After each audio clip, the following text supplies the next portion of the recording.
¿Te has planteado alguna vez cómo hacer un presupuesto de ventas anual? ¿Cómo preparar tu negocio para que al año siguiente dé más beneficios que el año anterior? Bien, pues en este vídeo voy a explicarte el método en el que yo siempre he hecho mis previsiones de ventas anuales para que tú puedas tomar nota de cómo lo hago y puedas diseñar tu propio sistema o puedas copiar el mío, adaptarlo a tu manera de trabajar. En fin, la idea es que seas capaz de adelantarte a los acontecimientos y que seas tú quien decida qué quieres ganar, cuánto quieres facturar y cuándo lo quieres hacer y cómo lo quieres hacer. Hoy hablamos de previsión de ventas anuales y estrategia de ventas. Yo soy Vicente Nadal y esto es Marketing para Fotógrafos.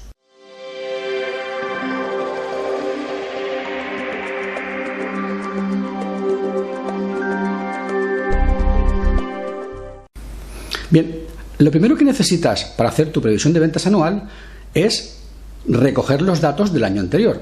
Me da lo mismo que tú lo quieras hacer, por ejemplo, de septiembre a agosto o de enero a diciembre. Eso no es importante. Tú tienes que coger un periodo de 12 meses que tú consideres adecuado y a partir de ahí tomar nota. Yo normalmente la previsión de ventas anuales la hago siempre en agosto, pero también es cierto que luego en diciembre, aprovechando los días festivos de la Navidad, hago una revisión y luego en abril, en la época de las Pascuas, que también 2 o 3 días festivos, vuelvo a hacer otra revisión de la previsión. Es decir, que yo cada 4 meses hago una especie, de revisión de lo que estoy haciendo. Entonces, yo me hago una previsión de ventas, hago un análisis gordo en agosto, que tengo mucho más tiempo, pero cada 4 meses hago una pequeña revisión. Bien, ¿qué es lo que hago? Lo que hago siempre es lo mismo, es apunto. Que mi programa me lo hace automáticamente, pero si tú no tienes un programa de gestión que te lo haga, te digo que tú lo hagas con una libreta, una hoja de cálculo. Apunta cada mes, cuántos trabajos has hecho y de qué tipo.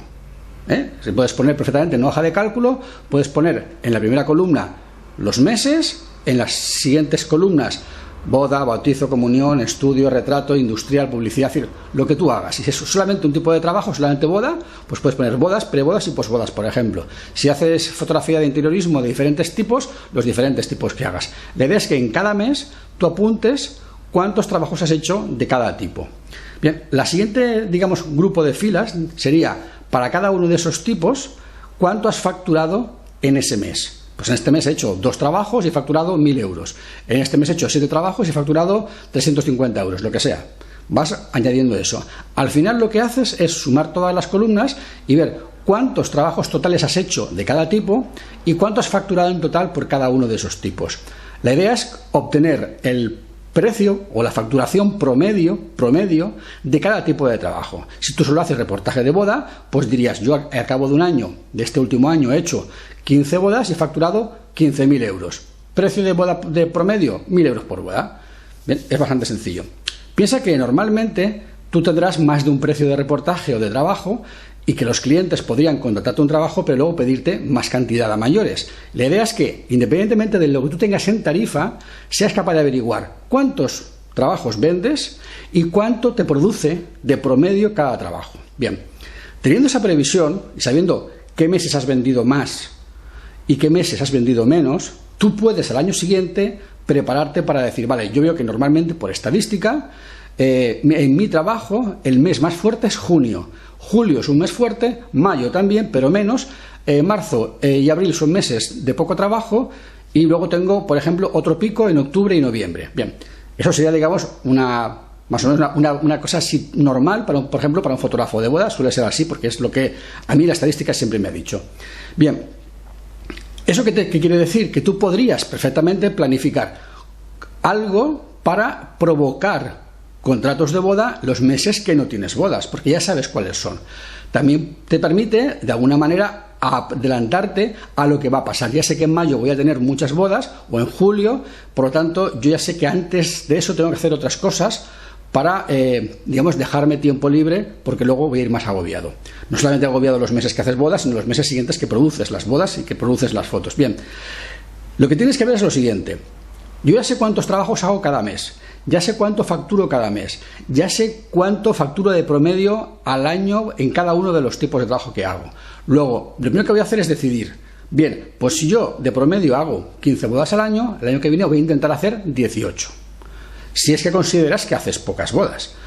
Por ejemplo, si haces, por ejemplo, solo 7, pues querrás hacer por lo menos 10. Si haces 35, a lo mejor no necesitas hacer más, sino lo que quieres es hacer menos a un mayor precio. Es decir, tú tienes que ver tu situación, ver el tiempo del que dispones y evaluar. ¿Qué quiero hacer? ¿Más trabajos al mismo precio o quiero hacer menos trabajos a mayor precio?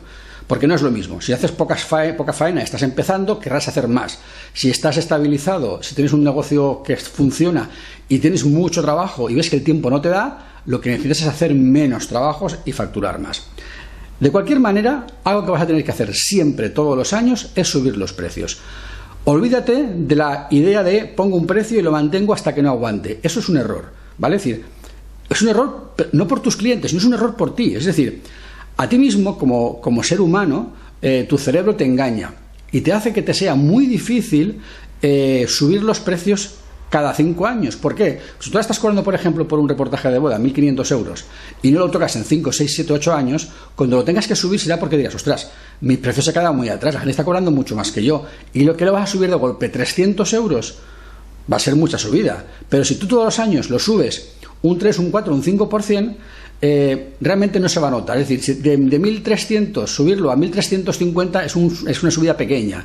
De 1.350 al año siguiente subirlo a 1.400 es otra subida pequeña. Es decir, si tú vas subiendo 30, 40, 50 euros cada año, son subidas pequeñas para ti psicológicamente, son más fáciles de soportar. Es decir, te va a ser muy fácil vender a un cliente que en vez de 1.300 vale 1.330, porque total son solo 30 euros. Pero cuando hayas hecho eso 7 años seguidos, habrás subido los reportajes, pues si te subes 30 euros cada año y son 7 años, has subido 210 euros y el reportaje de 1.300 ha pasado a 1.500. No has perdido poder adquisitivo. Una manera de hacerlo, digamos, con cierta sensatez es, si yo sé que todos los años, hacia el mes de febrero, sale la estadística de incremento de precios al consumo, lo que es el IPC, si yo sé cuánto he subido el IPC, y he subido un 2% en mi país, pues voy a subir los precios un 4%, es decir, subo lo que sube el coste de la vida y un poquito más, para ir ganando poder adquisitivo. Esa estrategia es bastante sensata porque nunca vas a subir los precios demasiado, pero siempre un poquito más de lo que sube el coste de la vida, ¿vale? Eso te va a permitir que tus precios no retrocedan, que tú no pierdas poder adquisitivo, que te mantengas en el mercado y que cuando llegue un día y tu trabajo esté mucho más estabilizado a nivel de marca, de tal, vas a tener los precios que te corresponden. Mientras que si no lo haces así, luego no vas a poder subirlos de golpe. Es decir, te va a ser muy difícil. Entonces, no te engañes a ti mismo pensando, mis precios están bien, no los voy a tocar en un par de años. No, los precios nunca están bien. Los precios son siempre líquidos. Es decir, líquidos es que se mueven. Y si el coste de la vida sube, tus precios suben. Todos los años. Yo tenía un cliente que tiene una heladería. Yo recuerdo que todos los años me mandaba los nuevos precios para que modificara su carta. Yo le diseñaba la carta, yo le hacía las fotografías de la carta de la heladería y todos los años que no hacíamos fotos nuevas de producto nuevo, siempre hacíamos una reedición de la carta, cambiando algún tipo de cosa, algún diseño, algún detalle, quitábamos un helado, poníamos otro, lo que sea, pero siempre todos los años me daba los nuevos precios y los precios siempre los subía todos los años. Y realmente es que tiene razón, es que se hace así, un empresario sabe eso. Los fotógrafos somos más fotógrafos que empresarios y por tanto no nos damos cuenta de que estamos obligados a subir todos los años los precios un poquito, porque es la manera en la que el cliente entiende que las cosas suben poquito a poquito y no va a pasar nada. Si tú le haces hoy un reportaje de embarazo a una señora y un año después o 2 años después haces otro reportaje de embarazo a la misma señora, va a entender que los precios han subido y no le va a parecer raro porque lo que valía 1.300 ahora vale 1.350. Bien, bueno, pues es normal, que todo sube, tú también tienes que subir los precios, ¿vale? Bien, entonces, esto respecto a la previsión de ventas significa lo siguiente: si yo el año pasado he estado vendiendo el reportaje de boda a 1.300 o la sesión de fotografía de embarazo a 250 euros, ¿a cuánto lo voy a cobrar este año? ¿Cuánto voy a subirlo? Porque todos los años tienes que subirlo. Ese punto primero. Punto segundo. Si yo he hecho este año 25 sesiones de estudio, quiero hacer 30 sesiones de estudio. Vale, pero así a lo loco no. Voy a ponerlas en el calendario. Es decir, yo voy a decidir qué meses quiero subir esa facturación. Si voy a hacer un esfuerzo de subir facturación en los meses que hago menos, o voy a intentar los meses que tengo más entrada conseguir más ventas. Es decir, yo tengo que hacer un esfuerzo por pensar, vale, ¿en qué meses puedo de verdad crecer y en qué meses es más difícil crecer? Eso supone que en esos meses que tú quieres crecer vas a tener que hacer algún tipo de campaña, de estrategia, de acción, bien sea en Facebook, redes sociales, alguna promoción, algún anuncio en Google AdWords, algo vas a tener que hacer, porque evidentemente la gente no va a venir a contratarte porque tú quieras facturar más. No, tú tienes que ponerte las pilas, hacerlo. Vas a tener que modificar tu página web, vas a tener que modificar el contenido de tu blog, algo vas a hacer para conseguir que venga más gente a tu página web, a tu negocio, a tu actividad, a pedirte presupuesto, a pedirte tus servicios, información sobre ellos para poder contratarte. Entonces, por eso es importante que hagas una previsión de ventas, y para eso es importante analizar el año anterior. Con los datos del año anterior, tú ya dices, vale, pues yo este año he hecho esto, el que viene voy a hacer esto otro, y haces una previsión de ventas. Esa previsión de ventas te obliga a ponerte a ti a trabajar para que eso se convierta en realidad.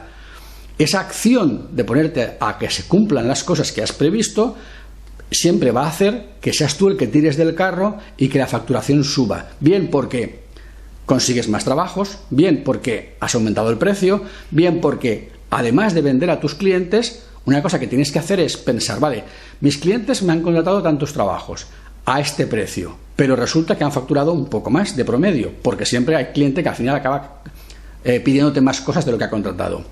¿Qué podría hacer yo? ¿Qué podría hacer yo para que eso fuese, en lugar de la excepción, la norma? Es decir, ¿cómo puedo hacer yo que todos los clientes, o la inmensa mayoría de mis clientes, además de contratarme, evidentemente, yo pueda venderles de más a mayores? O sea, ¿qué les podría ofrecer? ¿Cómo podría hacer yo la tarifa? ¿O cómo podría paquetizar las cosas para que un cliente que me compra o que me contrata algo de 1.300 acabe facturando 1.500? Eso es otra acción que tienes que tomar, otra decisión que tienes que tomar a la vista de tu trabajo del año anterior. Es decir, tú tienes que trabajar en diferentes líneas. Si necesitas facturar más, siempre tendrás que subir los precios. Si necesitas facturar más, vas a pensar en cómo aumentar la cantidad de trabajos que haces, si es que haces pocos. Además, otra manera de facturar más es a cada cliente venderles más cosas, no solamente en el trabajo que te piden, sino que posteriormente puedes venderle otra cosa distinta. Si tú haces una sesión de fotografía de bebé, de recién nacido, de que haces de 10 días o de 5 días, podrías al final hacer otro reportaje al cabo del mes, o al cabo de 2 meses, o al cabo de 3 meses, o al cabo del año. Es decir, un cliente puede convertirse en una persona que de modo automático te genere más ventas sin tú hacer más esfuerzo. El cliente que está en tu cartera ya no tienes que captarlo, ya está convencido. Luego es mucho más fácil venderle al que ya es cliente que a alguien que no te conoce, que tienes que convencerle de que tú eres su apuesta. Alguien a quien ya le has vendido ya sabe que tú eres su apuesta y por lo tanto te va a ser mucho más fácil convencerle de que haga algo más. Esa estrategia también te va a ayudar a aumentar tu facturación sin necesidad de aumentar tu esfuerzo de captación. El esfuerzo de captación siempre es mayor. Otra cosa que tienes que hacer análisis cada año es qué costes he tenido, de dónde me han venido y en dónde podría reducir mis costes. Tus costes pueden ser tanto costes de proveedor, por ejemplo, cambiar compañía de teléfonos, cambiar compañía de electricidad, cambiar, no sé, de proveedor de algo que sea, por ejemplo, pues estás utilizando una máquina para imprimir tú las fotos, puedo cambiar de máquina a una máquina que sea más económica en los consumibles. Puedo conseguir los repuestos o los consumibles en un proveedor diferente que me dé un mejor precio. Es decir, ese tipo de cosas a la larga supone una reducción de costes, y la reducción de costes siempre redunda normalmente, si lo haces bien, en una mejora de tus beneficios. Por supuesto, hay una parte muy importante que tienes que reducir, son tus horas de trabajo. Cuantas menos horas trabajes para hacer lo mismo, las horas son coste.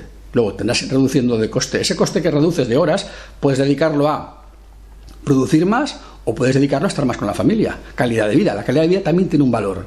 A veces es un valor muy subjetivo, pero es un valor que tienes que también valorar para ti. Bien. Con todo esto, tú lo que estás haciendo es una fotografía de lo que era el año pasado, estás dibujando un boceto de cómo quieres que sea este año próximo y a cada modificación del año anterior le estás añadiendo una estrategia de cómo quiero que esto se convierta en realidad. ¿Cuándo? ¿En qué mes? ¿De qué manera? ¿Con qué estrategia? No he hecho nunca fotos de San Valentín, voy a hacer campaña para fotos de San Valentín. No he hecho nunca fotos para el Día del Padre, voy a hacer fotografías para el Día del Padre. No he hecho nunca, pues aquello que no has hecho nunca y quieres hacer, ponte a una estrategia para conseguirlo. No he hecho nunca una boda en enero. Bueno, busca la manera de hacer una boda en enero, por ejemplo. ¿Cómo? Pues si alguien te pide presupuesto para bodas, dile, no, en enero la boda vale un 30% menos. ¿Por qué? Pues porque como no estoy haciendo nada, estoy mano sobre mano, la puedo bajar de precio. Fíjate, por ejemplo, que algo que hacen los hoteles o que hacen, por ejemplo, las agencias de viajes. Un hotel, por ejemplo, si tú le pides una habitación en temporada baja, el precio es mucho más económico.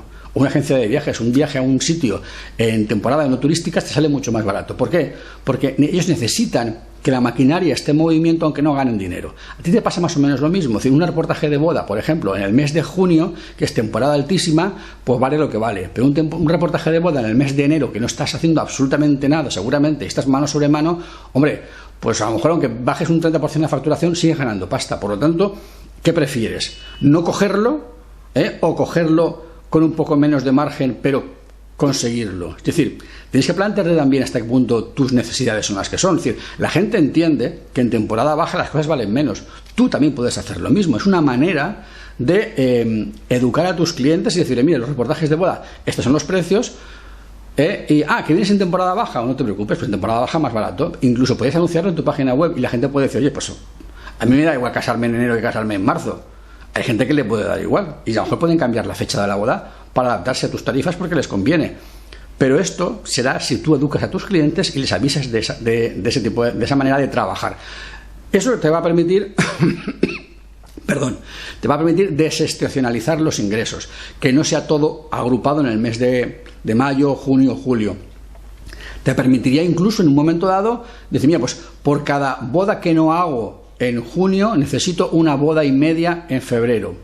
Bueno, pues he conseguido 3 bodas en febrero que antes no habría hecho, puedo en junio dejar de contratar alguna. ¿Cómo? Puedo subir un poco más los precios de junio, alguna me dirá que no, pero como estoy contratando bodas en febrero, bueno, pues de alguna manera compenso lo uno con lo otro y reparto los ingresos, trabajo más pausado y no hago una onda tan exagerada de mucho en 3 meses y nada en otros 2 meses, ¿vale? Es una manera también de que tú puedas mantener una estabilidad mayor en el trabajo. Me digo que si hablamos de reportaje de boda, que si hablamos de fotografía de bebé o si hablamos de boudoir, me da lo mismo. Es decir, esto es aplicable a todos los tipos de fotografía. Tú tienes que ver cuál es la onda de tus trabajos y cómo tú tienes que incidir en modificar la onda. Y eso es haciendo una previsión anual. Bien, yo hacía esta previsión anual siempre en agosto, porque era, digamos, cuando tenía un mes entero para poder analizar toda la campaña que había pasado desde el agosto anterior. Bien, pero la subida de precios, la modificación de los precios la hacía en diciembre, con lo cual yo hacía una previsión gorda para el año siguiente, en agosto, pensando un poco qué iba a hacer en cada campaña. Pero realmente la campaña de otoño, la de octubre-noviembre, ya estaba vendida, porque en agosto ya tienes vendida esa campaña, con lo cual realmente ahí lo único que podía incidir era la campaña de Navidad, que es la que tenía más próxima. Pero en los días de vacaciones de Navidad es cuando yo decidía la modificación de los precios, para que de alguna manera los cambios de precios tuvieran que ver con el cambio de año y fuera un poco, digamos, como más normal, ¿no? Que los precios cambian al principio del año. Es decir, es una cuestión muy subjetiva, tú puedes cambiarlos cuando tú quieras, como si los quieres cambiar en abril, no importa. Bien, yo me hacía esa previsión gorda en agosto, en diciembre maquillaba un poco los precios y en el mes de abril, aprovechando un par de días de vacaciones de Semana Santa o de las Pascuas, lo que hacía era un poco ver qué había estado pasando en estos meses anteriores y cómo se avecinaba la campaña, digamos, gorda de trabajo de mayo, junio, julio. Y ver si de alguna manera podía hacer yo alguna cosa para modificar, no esa campaña que estaba muy encima ya, pero sí la campaña de octubre, noviembre y diciembre, que es la campaña que tenía en el último cuatrimestre. Bien, este modo de trabajar por cuatrimestres, haciendo una previsión de ventas en agosto y un cambio de precios en diciembre, me permitía estar siempre, digamos, pendiente de mi negocio e incidiendo yo sobre mi negocio para que las cosas sucedieran porque yo quería. Luego lo podría hacer mejor, lo podría hacer peor, podría acertar más o menos en las estrategias, pero al menos yo tenía la intención de incidir sobre el trabajo. Bien, yo lo que quería explicarte con este vídeo es que tú puedes hacer lo mismo simplemente revisando lo que has hecho, analizando lo que ha sucedido, es decir, qué ha sucedido, por qué ha sucedido, hasta qué punto tú has tenido culpa o beneficio o has tenido algún tipo de mérito en lo que ha pasado o no, que ha sido casualidad, has tenido una entrada gorda de trabajo porque alguien te ha referenciado pero ya esa persona ya no te va a traer más, pues ese tipo de trabajo se va a morir, es decir, va a desaparecer. Si todos tus amigos han estado mandándote trabajo y ya tus amigos ya no tienen más trabajo para darte, pues tendrás que buscar otra fuente. Es decir, eso tienes que analizarlo, tienes que saber el trabajo que has tenido, por qué lo has tenido, cómo ha venido hasta ti. y no caer en la complacencia de he tenido faena, hasta ahora he tenido faena, voy a seguir teniendo faena. Bueno, a lo mejor no es así, o sea, tienes que analizarlo y tienes que ser capaz de entender cómo funciona tu negocio y cómo tú puedes incidir en las ventas de tu negocio. Cuanto más practiques eso, cuanto más trabajes eso, más fácil te será modificar el funcionamiento de tu negocio en base a acciones puntuales tuyas. Es cierto que al principio te va a costar y no vas a entender muy bien las cosas o no vas a no se te van a ocurrir estrategias de acción. Bien, pero eso no importa. O sea, nadie aprende a hacer nada sin esfuerzo y sin práctica. Todos aprendemos a hacer las cosas a base de practicar. Tú aprendes a hacer buena letra haciendo ejercicios de caligrafía. Tú aprendes a hacer buenas fotos disparando fotos y viendo que hay algunas que están bien, unas que están mal y analizando su composición, su luz, su encuadre, etcétera. A todo se puede aprender, a gestionar tu negocio también, y necesitas empezar de alguna manera. Haciendo esto que te digo, puedes empezar a tomar las riendas de tu negocio, puedes empezar a analizar sus datos, a crear estrategias que pueden ser al principio un poco toscas o un poco burdas, pero no te preocupes porque año a año, trimestre a trimestre, irás viendo cómo eres capaz de averiguar: he hecho esto y ha funcionado, o he hecho esto y no ha funcionado, y sé por qué no ha funcionado. Voy a seguir incidiendo y a seguir modificando mis estrategias. Tienes que empezar a hacerlo ya. No puedes seguir siendo un simple fotógrafo, tienes que ser un empresario, y para eso necesitas tomar tú las riendas de tu negocio, analizando sus datos y haciendo tú una previsión de qué quieres que suceda y luego haciendo acciones para que eso se convierta en realidad, ¿vale? Bien, haz este ejercicio que te comento, prueba a hacerlo durante este próximo año y bueno, durante el año vas comentando, me vas diciendo y vamos viendo si te sirve, si has encontrado dificultades o lo que sea. Si el vídeo te ha gustado, ya sabes, pulgares arriba, compártelo, deja un comentario, cuéntame qué es lo que haces, qué es lo que no haces, no sé, quiero saber de ti acerca de cómo gestionas tu negocio o si estás apoyándote en algún tipo de herramienta o lo que sea. Ya sabes que yo recomiendo una herramienta que para mí es fundamental, que es Clickster, que es la mejor herramienta que conozco para gestión de fotografía y de fotógrafos, y te recomiendo que la pruebes, que es gratis, y vas a ver que realmente muchas de estas cosas las vas a poder hacer con facilidad. Independientemente de eso, lo que yo te digo es que trabajes poco, que seas feliz, que ganes mucho dinero, y te veo en el siguiente vídeo. Chao, nos vemos.